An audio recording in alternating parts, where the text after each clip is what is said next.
Assalamualaikum warahmatullahi wabarakatuh. Kali ini kita masuk materi dari perancangan produk, yaitu untuk bab perencanaan produk. Saya Melva Yola, jurusan Teknik Industri dari Universitas Islam Negeri Sultan Syarif Kasim Riau dan pengampu mata kuliah perancangan produk. Nah, untuk materi kita ini tetap mengambil sumber dari buku textbook yaitu Carl Ulrich, dan di sini dia mengambil contoh dari proyek pengembangan dari platform mesin fotokopi Xerox. Nah, kita mulai dari dasarnya atau awalnya, yaitu apa itu yang disebut dengan perencanaan produk. Jadi kalau mata kuliah kita kan kita sebut dengan perencanaan produk. Nah, ternyata ada lagi yaitu perencanaan produk. Jadi perencanaan produk ini adalah aktivitasnya yang mempertimbangkan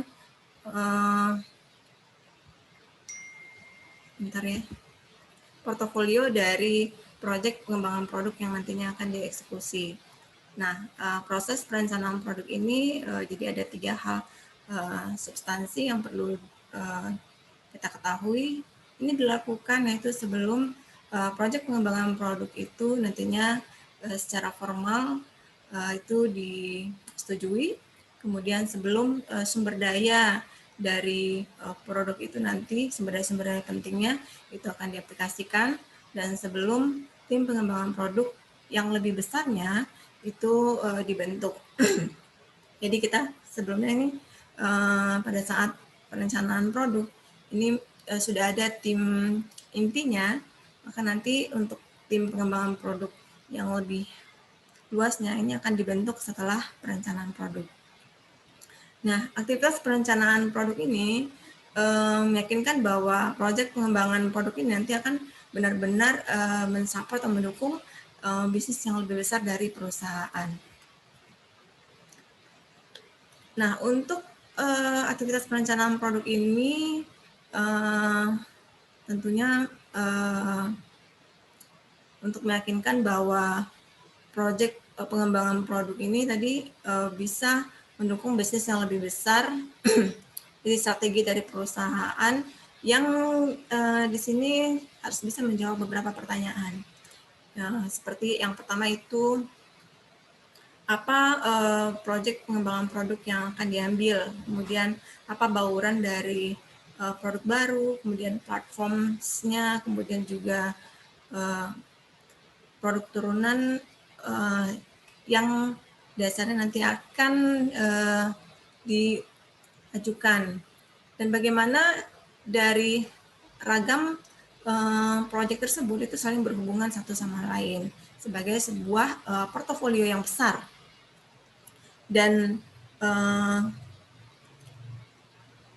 bagaimana timing dan urutan dari proyek tersebut. Jadi sudah dibikin sequence atau urutan waktunya dari tadi keempat di atas, yaitu new product, platform, derivatif yang akan diusulkan.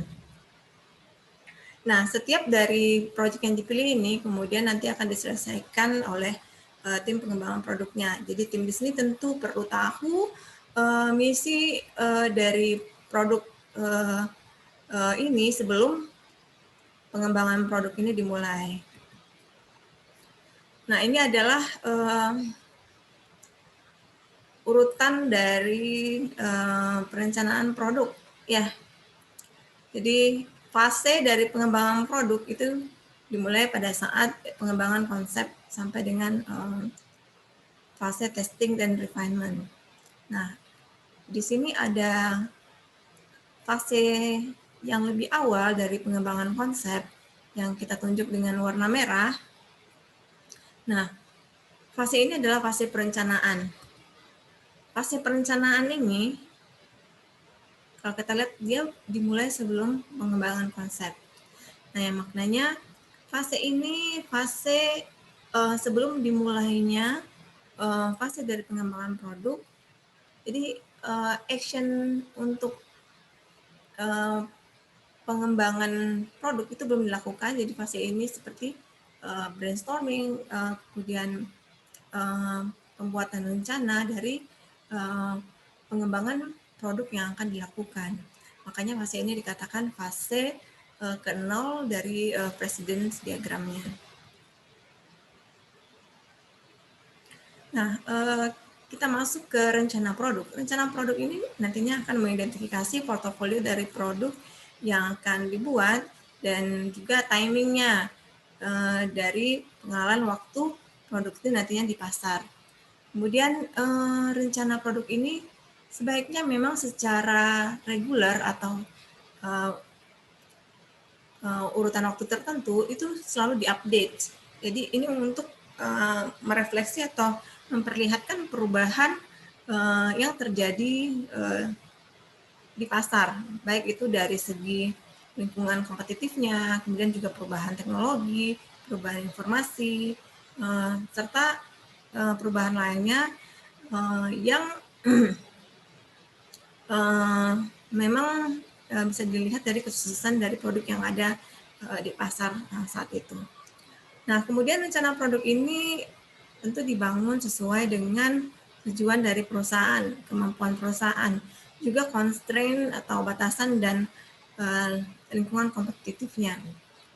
Rencana produk ini keputusannya tentu karena ini sifatnya rencana yang besar, tentunya melibatkan senior manajemen yang mungkin ini akan menjadi agenda tahunan atau setiap beberapa bulan dalam 1 tahun. Nah, gambar 3.2 ini, kalau kita lihat di sini, ini adalah salah satu contoh dari rencana produk dari mesin fotokopi tadi ya, yang kita contohkan, yang akan diajukan oleh Xerox. Nah, di sini ada 4 kategori project, yaitu ada new platform, derivative, improvement, dan fundamentally new. Nah, contohnya di sini adalah bahwa rencana produk ini untuk new platforms, mereka akan mulai itu di tahun 1996,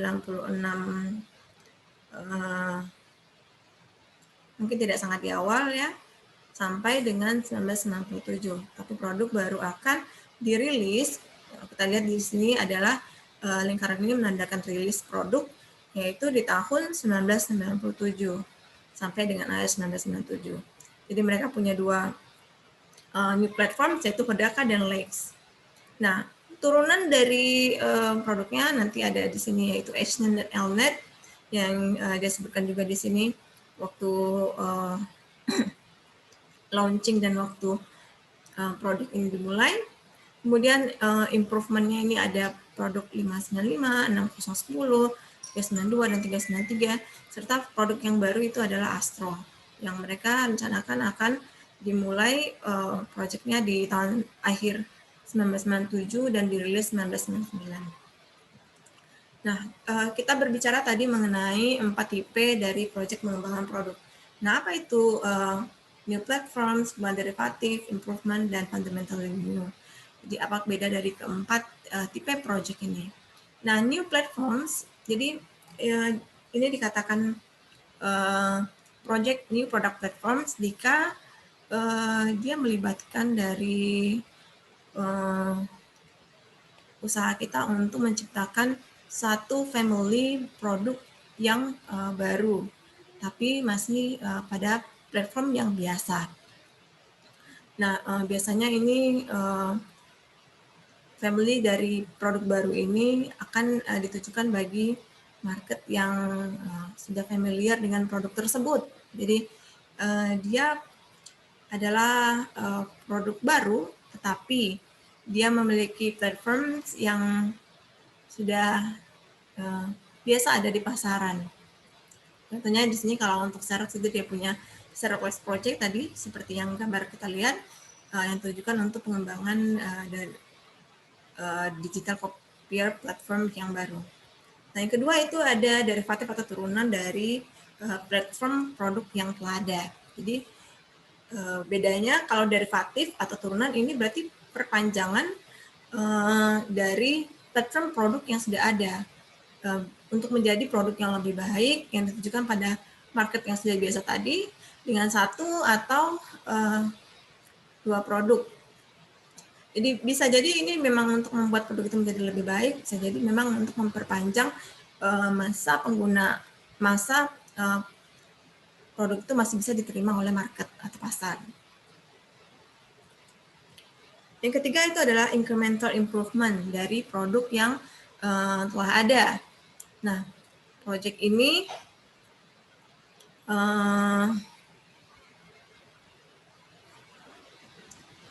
biasanya itu melibatkan atau menambahkan modifikasi dari beberapa feature dari produk yang sudah ada untuk jadi untuk tetap menjaga kompetitif atau kompetisi di pasaran. Jadi biasanya kalau incremental improvement ini diluncurkan berarti itu ada perubahan sedikit dari produk itu yang membuat produk itu menjadi berbeda dari produk yang sebelumnya. Nah, yang keempat itu adalah fundamental new product. Nah, fundamental new product ini adalah project yang kalau di sini bilang radically different product.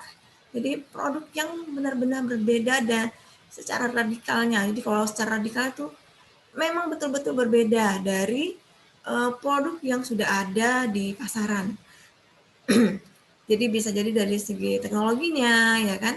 Dan ini biasanya memang ditujukan untuk pasar yang baru atau unfamiliar market. Tentu ini satu hal yang memang risikonya lebih tinggi karena mungkin secara risiko itu kita masuk ke dalam pasar yang baru yang belum familiar terhadap produk ini dan resikonya juga karena biasanya untuk fundamental new product seperti ini membutuhkan rencana yang memang harus betul-betul matang dan biaya yang lebih besar. Nah, ini mungkin kalian pernah dengar ketika dulu smartphone pertama kali diluncurkan. Nah, itu kan benar-benar berbeda, jadi fundamental new product dibanding dengan handphone sebelumnya.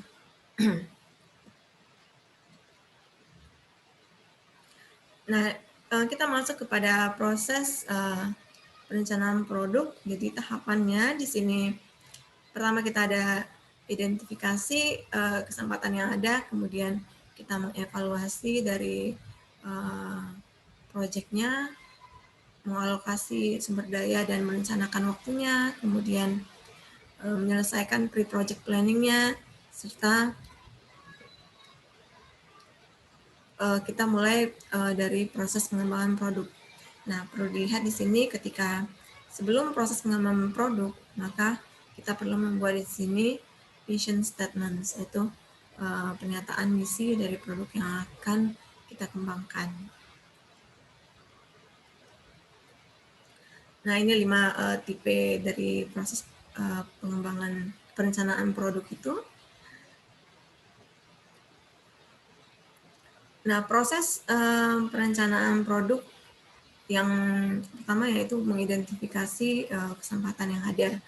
Jadi kesempatan di sini yaitu satu yang melibatkan memang tadi 4 tipe project tadi yang kita sudah sebutkan di sebelumnya. Jadi kita perlu melihat kesempatan mana yang kita akan ambil dari 4 project tersebut, project apa yang kita akan ambil. Kemudian juga kita melihat input yang ada dari perusahaan. Jadi kesempatan di sini diartikan bahwa tidak hanya kesempatan pasar yang akan kita ambil, tapi juga kemampuan dari tim yang ada. Jadi kemudian juga sumber daya yang mungkin kita akan bisa dapatkan, itu juga termasuk kesempatan. Kemudian ide untuk produk baru yang fiturnya bisa beragam sumbernya. Jadi ide-ide produk baru ini bisa jadi datang dari marketing atau personal sales-nya, bagian R&D, juga tim pengembangan produk tentunya, bagian manufaktur karena mungkin mereka di sini yang nanti akan mengerjakan dari project, mereka bisa memberikan mungkin ide, mungkin ada alat baru yang bisa mengerjakan part tertentu atau mengerjakan bagian tertentu dari produknya sehingga menjadi lebih baik. Kemudian dari tentu potensial customer di sini diartikan bahwa customer yang betul-betul biasa menggunakan produk tersebut. Dan third parties, jadi pihak ketiga seperti suppliers, inventors, juga partner bisnis ini juga bisa memberikan ide untuk produk kita. Nah, semua kesempatan ini kemudian digabungkan dan diskusikan oleh tim manajemen yang nanti dia akan merumuskan satu kesempatan yang akan diusulkan. Contoh dari statement opportunity dari Lex Project di sini yaitu membangun digital networkable dari printer hitam dan putih, kemudian dokumen center platforms for office, bisa digunakan di office, kemudian bisa di sini bisa scanning, storage, fax distribution, and printing capabilities. Nah, mungkin kalau untuk sekarang ini bukan termasuk salah satu produk yang baru ya, karena ini kan bukunya juga sudah tahan lama, tapi ini hanya contoh bagi kita untuk membayangkan salah satu statement dari kesempatan yang diambil oleh Lex Project. Yang kedua yaitu proses perencanaan produk mengevaluasi prioritas dari project. Nah, ada 4 perspektif dasar yang biasanya digunakan dalam evaluasi dan memprioritaskan kesempatan dari produk yang akan kita buat. Yang pertama itu adalah strategi kompetitif. Nah, strategi kompetitif ini ada 4 lagi yang bisa kita ambil. Yang pertama itu adalah technological leadership. Jadi apakah produk baru kita ini akan menekankan pada keunggulan teknologi. Jadi teknologi baru yang mungkin di pasaran itu belum ada yang mengunggulinya seperti produk yang akan kita ciptakan. Apakah di cost leadership? Nah, bisa produk kita ini bisa berkompetisi secara secara kualitasnya di pasaran. Jadi biasanya ini adalah penekanan pada efisiensi produksi. Jadi tidak berarti bahwa cost leadership ini bahwa produk itu harus produk yang paling murah di pasaran. Bisa jadi juga produk yang paling murah itu adalah cost leadership, tapi yang dimaksudkan di sini cost leadership bahwa produk ini unggul di pasaran dengan kualitasnya dari segi harga dan dari segi kualitas. Kemudian customer focus, fokus pada customer. Jadi memenuhi kebutuhan customer. Jadi bisa jadi produk ini ditujukan untuk customer tertentu dikarenakan memang ingin mengutamakan kepentingan customer utama dari produknya. Jadi dari segmen customer yang banyak itu kita bisa pilih-pilih lagi customer mana yang akan diambil dan fokus pada kebutuhan customernya. Kemudian imitative, yaitu peniruan. Biasanya ini produk yang dia meniru saja market yang sudah ada dan secara cepat itu di launching karena takutnya tren ini akan berakhir dan biasanya memang meniru produk-produk dari kompetitor yang ada.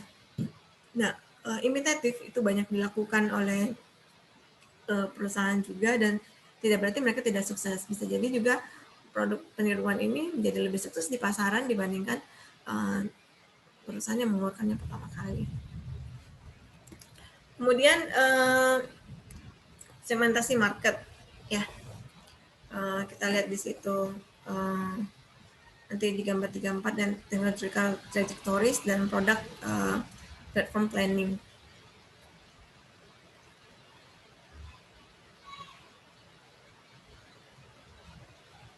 Nah, yang berikutnya tadi adalah segmentasi pasar. Jadi di sini kita membuat mapping dari produk-produk yang dimiliki oleh kompetitor dan tentu produk kita sendiri. Di sini kita akan melihat mapping tersebut dan melihat opportunity atau kesempatan yang memang bisa kita ambil yang terbaik dari kompetitor yang ada di pasaran. Nah, ini contoh dari produk segmen map-nya, jadi mapping yang dibuat. Jadi kalau di sini dia membaginya ada produk yang digunakan untuk personal, work group, dan department. Contohnya masih sama, yaitu produk Xerox. Nah, kalau dilihat di sini, untuk personal mereka punya kompetitor yang warna biru ya. Kompetitor yaitu 20 ppm dengan harga $7.000. Nah, Kodaka Projects dia punya beberapa produk di sini, yaitu mereka punya 20 ppm, 25, 30, dan 40 ya. Nah, 30 ini bisa digunakan untuk workgroup dan bisa digunakan untuk personal. Nah, kalau lihat di sini bahwa Kodaka itu punya varian produk yang lebih banyak untuk personal dibanding kompetitor yang ada. Jadi rencana yang mereka buat yang 3, 20, 25, dan 30 ini kesempatan baru yang ada di pasaran. Bisa jadi ini akan sukses di pasaran dikarenakan memang belum ada yang membuat produk yang setipe atau yang sama. Nah, untuk di workgroup mereka mengambil 30 ppm dan 40 ppm itu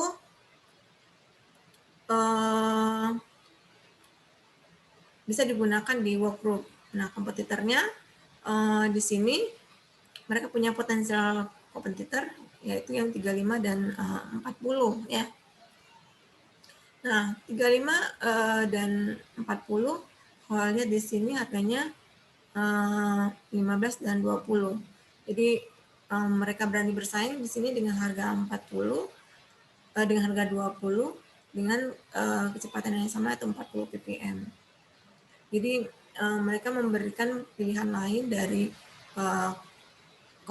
dari customer untuk memilih apakah memilih produk dari potensial kompetitor atau mereka.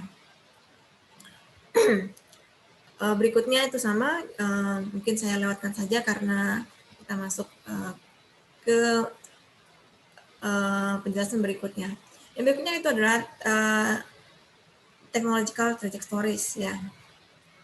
Jadi di sini dia menggunakan teknologi S-curve untuk menentukan keputusan kuncinya yang mana rencana itu dibuat mereka akan kapan mengadopsi teknologi yang akan digunakan. Nah, ini contoh dari teknologi S-curve. Jadi kalau kita lihat di sini,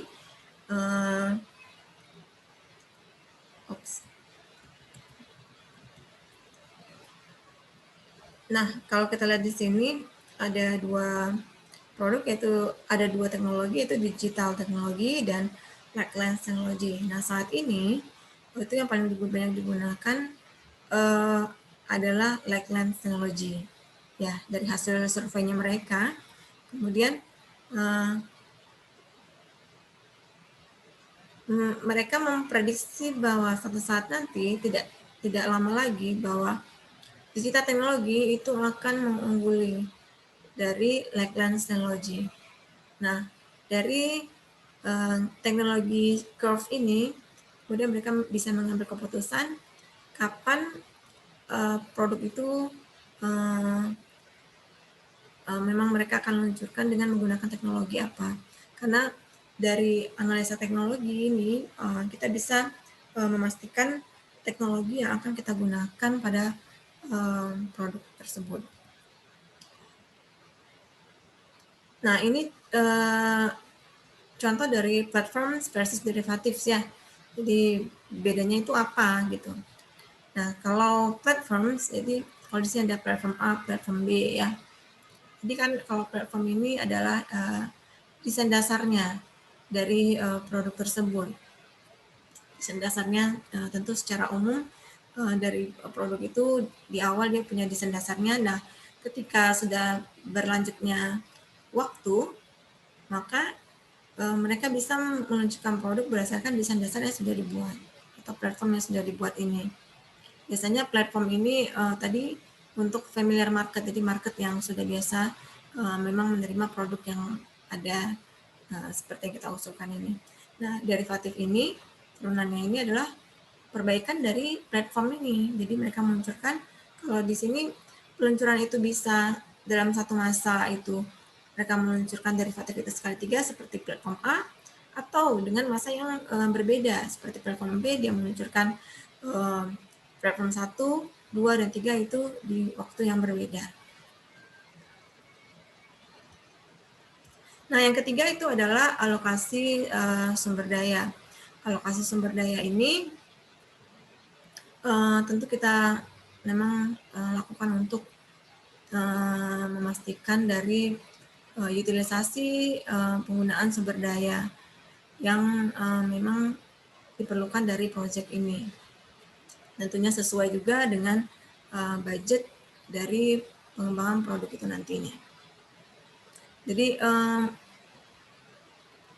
memanajemen dari resource utama itu termasuk dari staf pengembangan, kemudian juga resources yang kritis seperti model soft facilities-nya, kemudian RP equipment, pilot production lines-nya, kemudian juga fasilitas testing dan lainnya itu juga tentunya krusial. Nah, ketika utilisasi ini mencapai 100%, tentunya tidak ada resources yang cukup untuk mengeksekusi semua proyeknya ini sesuai schedule ya. Jadi utilisasi kapasiti ini untuk direncanakan tentu di bawah 100%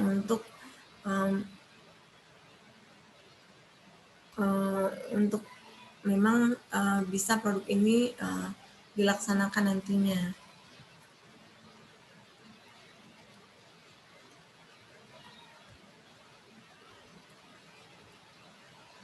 Nah, step yang keempat itu adalah menyelesaikan dari pre-project planning. Jadi setelah project ini disetujui, tapi sebelum resources atau sumber daya yang substansialnya nanti diaplikasikan, jadi ada pre-project planning. Nah, di sini aktivitasnya ini tidak besar, jadi hanya melibatkan cross-functional team atau core team.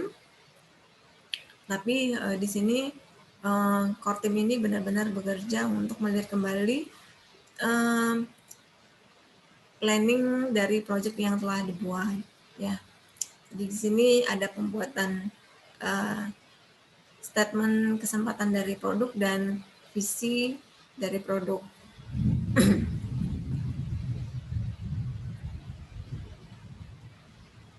Nah, contoh dari misi yang dibuat itu tentunya ada beberapa kriteria yang perlu kita lihat di sini, bahwa misi itu menampilkan deskripsi yang jelas dari produk, kemudian menampilkan juga goals dari bisnis kuncinya, tujuan bisnis dalam membuat produk ini, kemudian juga menjelaskan siapa target market dari produknya, kemudian asumsi yang mereka buat, serta batasan-batasannya yang memandu bagaimana usaha pengembangan produk ini nanti bisa dilakukan. Jadi bisa jadi ada batasan dari produk yang akan dibuat, baik itu batasan dari kemampuan tim untuk mendesain atau memang batasan dari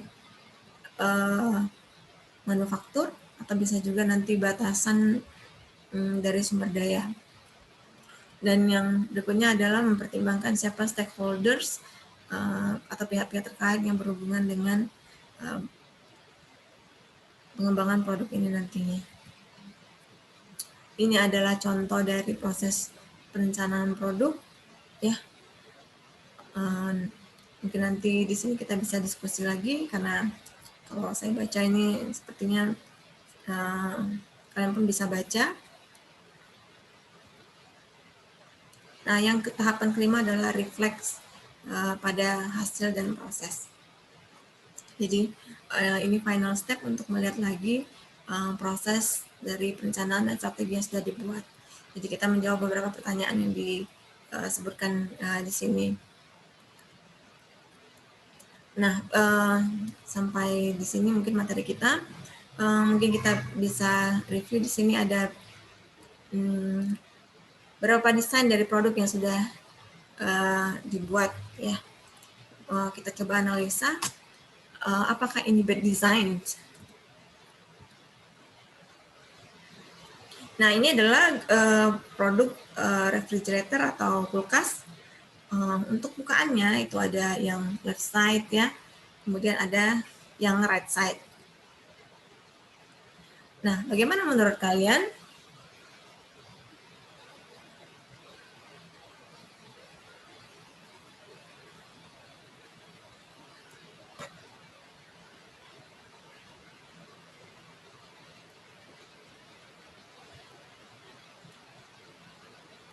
Nah, kalau di sini dibilang it will be best to put handle on the front of the refrigerator. Jadi sebaiknya handle itu diletakkan di depan sehingga itu lebih mudah dilihat.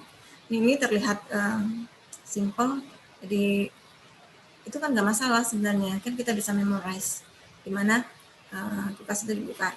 Tapi perlu kita ingat bahwa tidak semua orang bisa punya memori yang baik hanya untuk mengingat handle kulkas itu ada di mana. Dan juga terutama bagi orang yang mungkin kulkas ini bukan untuk diletakkan di rumah atau mungkin di umumnya tempat umum seperti di kantor atau di memang di tempat jualan atau di minimarket. Nah, orang akan mencari di mana membuka kulkasnya, dan itu akan menjadi satu masalah baru karena orang akan bertanya kepada yang lebih tahu bagaimana cara membuka kulkasnya atau dari mana, sisi mana. Jadi sebisa mungkin desain itu memudahkan penggunanya untuk mendeteksi bagaimana menggunakannya. Nah, yang berikutnya ini adalah pintu. Ya, apa masalah dengan pintu ini? Kalau dilihat ya mungkin banyak juga ya. Mungkin seperti Chatu atau Mansion, kita mungkin pernah lihat di film atau di game itu menggunakan pintu seperti ini. Nah, masalahnya apa? Dan bagaimana desain solusinya?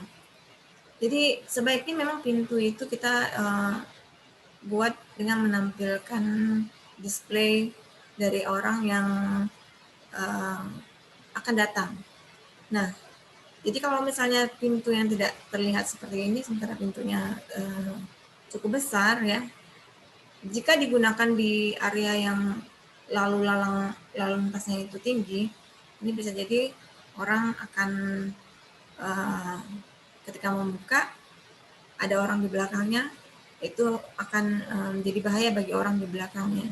Jadi itu mengapa untuk pintu yang kekerapannya tinggi digunakan dan tidak bisa dibuka saja. Jadi misalkan di kantor, tapi kantor itu aktivitasnya tinggi, atau misalnya di minimarket, ya, mereka bikin kan pintunya pintu kaca. Nah, salah satu tujuannya adalah supaya pendatang itu di display, sementara ruangannya berasa tidak mungkin pintunya dibuka terus. Nah, atau bisa juga membuat di sini please push down slowly. Tapi ya kalau kekerapan penggunaannya tinggi, tidak semua orang memang melakukan hal ini. Nah, ini adalah tisu basah, ya. Apa masalahnya di sini? Nah, ternyata dia memberi informasi bahwa membukanya itu di bagian belakang. Jadi kalau untuk produk yang memang dia harus dibuka kemasannya, itu lebih baik ditampilkan bagaimana cara membukanya. Jadi kalian pernah lihat mungkin di produk minyak makan atau di ini ya, ada gambar guntingnya. Nah itu tujuannya adalah memang membuat customer paham bahwa mereka menggunting pada tempat yang benar. Supaya apa? Ketika mereka menumpahkan minyak makan itu tidak tumpah gitu. Jadi easy to use bagi customer. Jadi solusinya juga dia bisa membuat di sini do not open here ya katanya. Oke, sampai sini kuliah kita untuk materi product planning. Sampai jumpa kembali di materi berikutnya. Wassalamualaikum warahmatullahi wabarakatuh.